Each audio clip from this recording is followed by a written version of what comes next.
J'ai été surpris de voir ce rapport comme beaucoup des Maliens et une analyse par rapport à ce rapport. Donc je trouve quand même que c'est un rapport douté qui a été contesté par non seulement les autorités maliennes, mais qui a été contesté aussi par la majeure partie de la population malienne. C'est quand on analyse le contenu, le rapport est basé sur non seulement des appels téléphoniques, des images satellitaires, mais pas en réalité une analyse profonde sur le terrain. Je conseille quand même à la population malienne surtout la vigilance et d'être prudent aussi. Parce que quand on voit un rapport qui indexe quand même le massacre d'une ethnie, vraiment c'est très inquiétant. Donc la population doit être prudente et rester derrière leurs autorités. Mais surtout, j'insiste sur les autorités aussi. Eux, ils doivent aussi nous montrer quelque chose quand même de plus concret, de plus fiable qu'on peut prendre et puis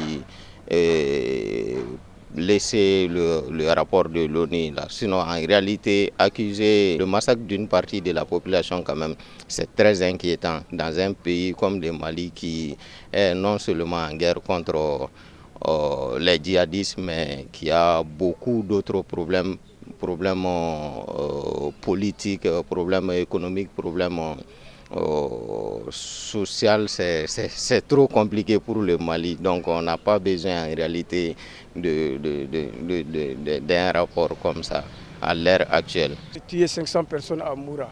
Est-ce qu'ils connaissent vraiment le nombre de la population de Moura même pour dire qu'ils ont tué 500 personnes là-bas. Donc ils n'ont qu'à revoir leur copie. Nous sommes derrière notre transition. Nous savons ce qui s'est passé avant Moura.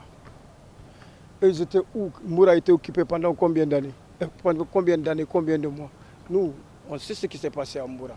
Donc moi je pense qu'on n'a même pas le temps d'écouter les rapports. La population malienne doit se tenir en tout cas derrière comment on appelle, de la transition, le CNT. Et puis on n'est pas d'accord avec le rapport. Moi je crois que par rapport à ce que vous faites d'ailleurs, si le micro-trottoir, ça peut permettre aussi aux gens de savoir que vraiment le peuple malien est derrière la transition.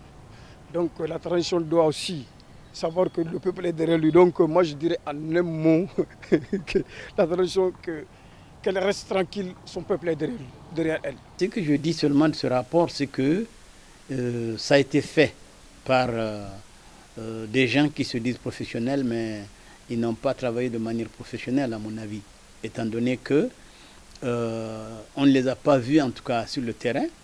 Et je ne sais pas comment ils ont pu avoir tous les renseignements qu'ils ont publiés. Et d'ailleurs, c'est pourquoi je n'ai pas du tout foi à tout ce qu'ils ont dit dans le rapport. Qualifier l'armée malienne d'une armée qui va tuer les populations maliennes, eh bien ça, je ne comprends pas. Parce que l'armée malienne est une armée qui est là pour protéger les populations maliennes. Elle n'est pas là pour tuer les populations maliennes. Et une armée aussi qui a eu une formation. Vous savez qu'il y a eu beaucoup de formations.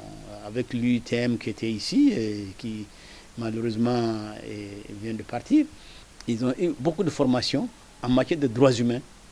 Et moi, je sais qu'il y a même des formations auxquelles j'ai été invité personnellement.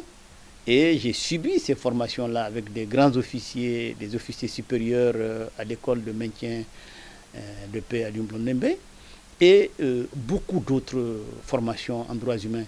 Et ça m'étonne qu'après toutes ces formations-là, qu'on vienne accuser l'armée malienne d'avoir exécuté froidement 500 civils. Et lorsque l'ONU est venue ici par l'intermédiaire de sa division des droits de l'homme, qui était ici, nous avons essayé de travailler correctement avec ces gens-là, mais ils n'ont jamais été vraiment ouverts à nous. Et alors que nous pensions que, puisqu'ils étaient là et que c'est une haute instance des Nations Unies des droits humains, avec même le directeur qui était ici et qui était un homme vraiment de haute posture, en tout cas dans la hiérarchie des Nations Unies, et Guillaume Gueffa, mais qui, il faut le dire, n'a pas été coopératif du tout. Et ils ont fait beaucoup de choses dont nous n'avons pas été informés.